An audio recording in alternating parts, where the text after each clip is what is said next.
just wanted to come in and say that Khamani is doing a lot better. We went to the doctor today to see his pediatrician, and she says there's still some wheezing going on, so to continue with his breathing treatments. And she also prescribed him some inhalers, one to use daily, one if it's outrageously going wrong and stuff like that. Other than that, Khamani is doing well. He's still energetic, still have a lot of questions, still just being him. So I just want to come in and do like a really quick update to let you guys know. Thanks for all who were concerned, who contacted me and just reach out to see how he's doing. Like I said, he's doing a lot better, and just gonna continue to watch him, and hopefully we don't have to worry about using inhalers, but for right now we have them and they're there, and I'm going to make sure that he keeps them with him. So right now I'm just waiting for my kids to get home. That's why it's quiet, and I gotta head back to post, but I just want to come in and just tell y'all once again that he is doing amazing, and you'll probably see him real soon. Hey, so you saw the video that I did an update for Khamani, and he's still doing good, still doing breathing treatments, and he has his asthma pump and everything. So hopefully his breathing gets better and everything works out fine. Today is a rainy, cold day. I just got back home, cleaning up a little bit, and I decided to do an extended part of this video because I wanted to do the get to know me part about the events that occurred that night. For me, as a mom, I try my best not to panic when it comes down to anything happen to my kids, because if I panic, I know they're going to get even worse. I was calm on the outside, but on the inside, I was definitely flipping, going crazy, because even though I had, when we got inside the hotel room, I had, put him inside the bathroom, cut the shower on, and did the vapor and everything, trying to get his lungs to kind of open up with that.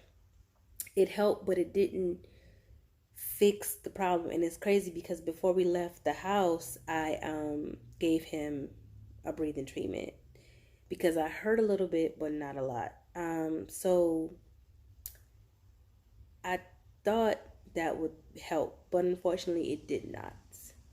When we arrived at the first hospital, because we went to an adult hospital at first, they gave him the breathing treatment, did an EKG, everything was normal. And then they had to transport him to the children's hospital. And I have to say that was when I pretty much lost it.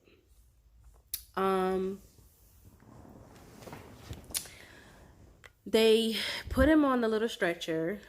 He was so excited, he hopped on by himself. And he was like, "Mama, you coming with me?" I was like, "Yeah." So I grabbed his toys, because he had his Black Panther and his Iron Man with him. And his book bag and everything. And we walked out, and they put him in the ambulance, and he was sitting back there. He was all buckled up, talking to the people. Mind you, they don't speak too good of English, and he doesn't know too much Italian. So that was funny to hear them trying to have a conversation back there. I couldn't ride in the back, so I had to ride in the front with the driver. And I have to say, this is where a flashback happened, where my anxiety played a huge role. I rode in the ambulance with my mom on the day she passed away. I got in the front seat. of the ambulance as the paramedics were working on her in the back. And I was talking to her through the glass, and she was responding, but not too loudly, and she wasn't giving me responses that were assuring me that she was okay. And it was crazy because even though I knew that wasn't my mom back there, and even though my son was back there talking about Black Panther and Spider-Man and asking them all kind of questions, it did not help me to feel the way I felt. It was scary, and I could feel my heart racing, and I'm sweating, and I'm talking to God as much as I can and telling myself, calm down, it's not her, it's your son, he's okay. But it did not help, because now it's like, that's my baby in the back. That's my baby. I don't want my baby to be riding on ambulance. Like, we don't, this is not the fun part of being over here in Italy. I tried to call my cousin. I tried to call my best friend. Then I ended up calling her boyfriend. And finally I called her back. And when she answered the phone, I just broke down. Like, I broke down. And I needed to talk to somebody to help me to not panic as so much. And it was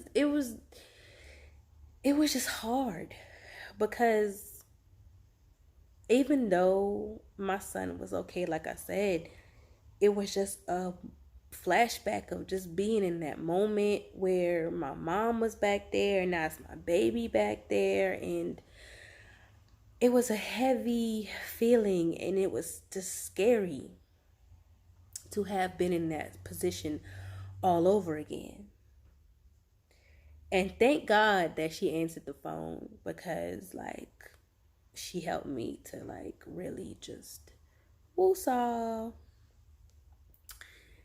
And by the time I got out the ambulance, she had me laughing on the phone. And she was asking questions like, well, is he okay? I'm like, he's fine. He's back there talking and he's laughing. And she was like, he's okay, and you're gonna be okay too. It's not your mom, and you're fine. He's fine. And everything was fine.